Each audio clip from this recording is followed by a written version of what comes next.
കുറേ പേര് പറഞ്ഞിട്ടുണ്ട് സലിം ചേട്ടൻ അവാർഡ് കിട്ടിയതിന് ശേഷം അഹങ്കാരിയായി അല്ലെങ്കിൽ പെരുമാറ്റം ഇങ്ങനെയാണ്. പക്ഷെ എനിക്ക് വളരെ പണ്ടോട്ട് അറിയാമെന്ന് വെച്ചിട്ട് മുമ്പും പണ്ടും ഇപ്പോഴും അപ്പോഴും ഒക്കെ സ്വഭാവത്തിന് ഒരു മാറ്റം ഇല്ലാത്ത ഒരാളാണ് സലിം ചേട്ടൻ എന്ന് പറയുന്നത്. അത് ഏതർത്ഥത്തിലാണ്? അഹങ്കാരിയായിരുന്നു എന്നാണോ? പണ്ട് അഹങ്കാരിയല്ല, അത് മനസ്സിലൊന്നും ഇരിക്കൂല, എല്ലാ സാധനം തുറന്നു പറയും. ഇപ്പൊ എന്നെ വഴക്ക് പറഞ്ഞു എന്ന് ഞാൻ ഇപ്പോഴും പറഞ്ഞാല് ഒന്ന് വഴക്ക് പറയണമെന്ന് തോന്നിയാൽ പിന്നെ പറഞ്ഞിട്ടല്ലാതെ ആരാണെങ്കിലും ശരിയാണ്, ആരാണെങ്കിലും അതങ്ങനെ. ഇപ്പൊ ഈ ഇടയ്ക്ക് ഒരു ഇന്റർവ്യൂവിൽ സലിം ചേട്ടൻ ഒരു കിടിലൻ സ്റ്റേറ്റ്മെന്റ് പറഞ്ഞതെന്ന് വെച്ചാൽ, ഇന്റർവ്യൂ ചെയ്യുന്ന ആൾ ചോദിച്ചു സലിം ചേട്ടനോട്, ഈ സലിം കുമാർ ഇങ്ങനെ മെലിഞ്ഞ് വരുന്നു, എന്താ അസുഖം എന്തെങ്കിലും ഉണ്ടോ? സലിം ചേട്ടൻ പറയാ, ഐശ്വര്യറായി മെലിഞ്ഞാൽ പറയും ഡയറ്റിംഗ് ആണെന്ന് എല്ലാവരും പറയും, സൽമാൻ ഖാനൊക്കെ മെലിയുമ്പോൾ പറയും ഏത് കഥാപാത്രത്തിന് വേണ്ടിയാണ് മെലിഞ്ഞെന്ന് ചോദിക്കും, ഞാൻ മെലിഞ്ഞപ്പോൾ മാത്രം ക്യാൻസർ ആണോ എപ്പോഴാ ചാകുന്നതെന്ന് ചോദിക്കും. പക്ഷെ സിനിമാ ലോകത്ത് വേറൊരു ചെറിയ പറഞ്ഞ് കേട്ടുകേൾവി ഉള്ളതാണ്, ഞാൻ മാറിന്ന് പറയട്ടല്ലേ. അതായത് ഈ സലിം ചേട്ടൻ അവാർഡ് കിട്ടിയത് ഷെഹ്റുഖ് ഖാനും അവസാന റൗണ്ട് ചേട്ടനോടൊപ്പം ഉണ്ടായിരുന്നത്.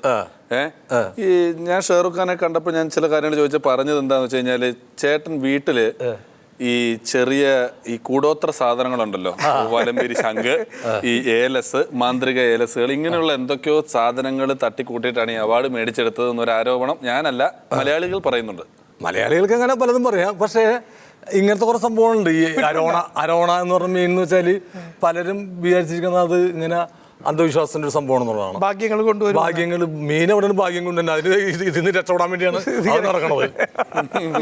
അതിന്റെ ഒരു കഥ എവിടെ നിന്ന് ഭാഗ്യം, പക്ഷെ അതിന് എപ്പോഴേ ചാടിപ്പോയെ. പക്ഷെ അതിന്റെ സംഭവം വെച്ചാൽ ഒരു മൂവ്മെന്റ് ഉണ്ട് അതില്. ഈ മൂവ്മെന്റ് ആണ് പവറാണ് ഈശ്വരൻ എന്നാണ് നമ്മൾ എല്ലാവരും ഇത് ചെയ്യണം. അപ്പൊ ഒരു ഈശ്വര സാന്നിധ്യം ഉണ്ടാവും അവിടെ. എൻ്റെ ഒരു വീടിൻ്റെ അടുത്തുള്ള ആളുടെ രാധു എന്ന് പറഞ്ഞാൽ, രാധാകൃഷ്ണൻ പേര്, രാധു എന്നുള്ള പേര്. അപ്പോൾ രാധു എന്ന് വെച്ചാൽ നമ്മൾ ഇതുവരെ കേൾക്കാത്ത സംഭവമായിട്ട് വരുള്ളൂ. കൂടുതലും എന്നെയല്ല രാധുവിൻ്റെ ലക്ഷ്യം, ഞാൻ വഴി മോഹൻലാൽ ഒരു ലിങ്ക്, മോഹൻലാലിൻ്റെ ആളാണല്ലോ. അതെ മോഹൻലാലാണ് രാധു. അപ്പോൾ പറഞ്ഞു, എടോ ഒരു ദിവസം രാവിലെ വന്നിട്ട് ചോദിച്ചു, ഗജമുത്തിരിപ്പുണ്ട്, ഗജമുത്ത്. ഞാനിങ്ങനെ ചോദിച്ചു എന്താണെന്ന് ചോദിച്ചു. അപ്പൊ 1,00,000 ആനയുടെ മസ്തകം അടിച്ച് തകർത്താൽ അതിൽ ഒരെണ്ണത്തിന് മാത്രമേ ഈ ഗജമുത്ത് ഉണ്ടാവുള്ളൂ. എന്നെ കാണിച്ചു തന്നു. അത് ഒരു വൃത്തികെട്ട പേപ്പറിലൊക്കെ പോയി നോക്കണം. അപ്പൊ ഞാൻ ഈ ഒരു മാർബിളിന്റെ ഒരു പീസ് പോലത്തെ ഒരു സംഭവമാണ്. അപ്പൊ ഞാൻ ചോദിച്ചത് എത്ര രൂപയാണെന്ന് വെച്ചപ്പോൾ പറഞ്ഞ് 15 കോടി. 15 കോടി.